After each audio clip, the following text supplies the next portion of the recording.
नमस्कार साथियों, मैं राकेश सिन्नरकर अपने YouTube चैनल पर आपका पुनः स्वागत करता हूं। साथियों, आज मैं आपके लिए फिर एक नई स्टोरी लेकर आया हूं जिसका नाम है पिता और पुत्र की रेस। हुआ ये कि एक 10 वर्षीय रामू नाम का बालक था और वो अपने पिताजी के साथ रोज घर के पास की पहाड़ी पर सैर को जाता था। एक दिन रामू ने अपने पिताजी से कहा, पापा चलो आज अपन रेस लगाते हैं।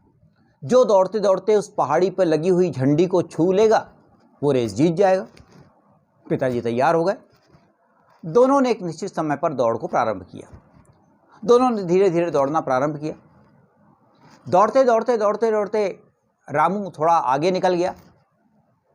रामू जब काफ़ी आगे निकल गया, उसके पिताजी नहीं आए तो उस रामू ने पीछे मुड़कर देखा तो पिताजी रुके हुए।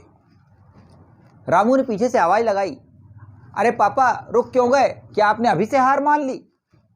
उसके पिताजी बोले, नहीं बेटा ऐसी बात नहीं है, मेरे जूते में कुछ कंकड़ घुस गए हैं, उन्हीं को निकाल रहा हूँ, उसको निकाल के फिर दौड़ना शुरू करता हूँ। रामू बोला, अरे पापा कंकड़ तो मेरे जूते में भी घुसे हैं, लेकिन अगर मैं रुक गया ना तो रेस हार जाऊंगा। ये कहकर रामू ने फिर दौड़ना शुरू कर दिया। पिताजी ने कंकड़ निकाले, फिर से जूते पहने, दौड़ना शुरू किया। पिताजी ने देखा रामू आगे आगे जा रहा है और जाते जाते जाते दौड़ते दौड़ते अचानक उसकी स्पीड कम हो गई है।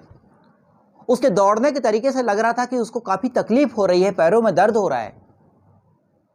करते करते पिताजी ने उसको आवाज़ लगाई, अरे अब तुम भी अपने कंकड़ निकाल लो, नहीं तो तकलीफ बढ़ जाएगी।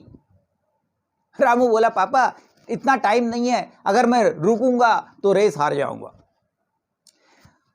दौड़ते दौड़ते एक स्थिति ऐसी आती है कि रामू से चला नहीं जाता, उसके पैरों में तेज दर्द हो जाता है और वो वहीं रुक जाता है। पिताजी दौड़ते दौड़ते काफ़ी आगे निकल जाते हैं। तब रामू पीछे से आवाज़ लगाता है, अरे पापा बस अब मैं नहीं दौड़ पाऊंगा।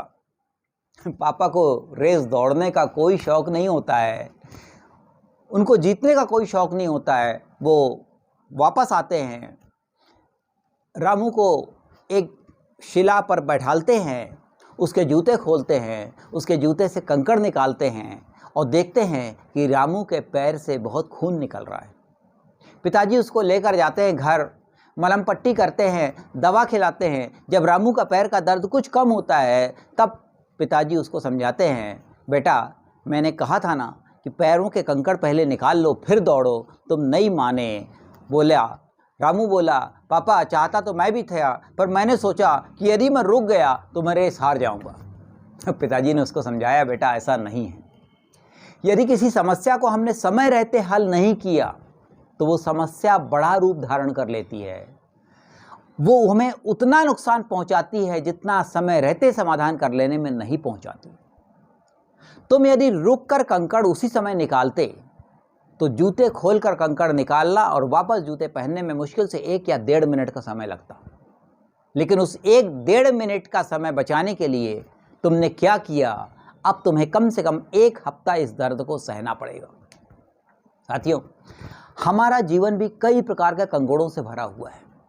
कभी हम अपनी आर्थिक स्थिति को लेकर परेशान होते हैं, कभी हमारी मानसिक स्थिति ठीक नहीं रहती है, कभी रिश्तों में कड़वाहट आ जाती है, तो कभी साथ में काम करने वाले कलीग से हमको प्रॉब्लम होती है। यदि हमने समय रहते इन समस्याओं का समाधान नहीं खोजा तो ये समस्या हमें इतना नुकसान पहुंचाती है, जो उधार हम 1000 रुपये देकर चुका सकते हैं उसके लिए बाद में हमें 5000 रुपये खर्च करना पड़ता है।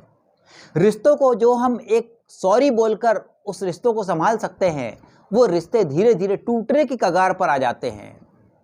साथ में काम करने वालों से यदि कोई समस्या होती है, एक छोटी सी मीटिंग करके, छोटी सी काउंसलिंग के माध्यम से जिस भ्रम को दूर किया जा सकता है, वो धीरे धीरे वर्क प्लेस पॉलिटिक्स में बदल जाती है।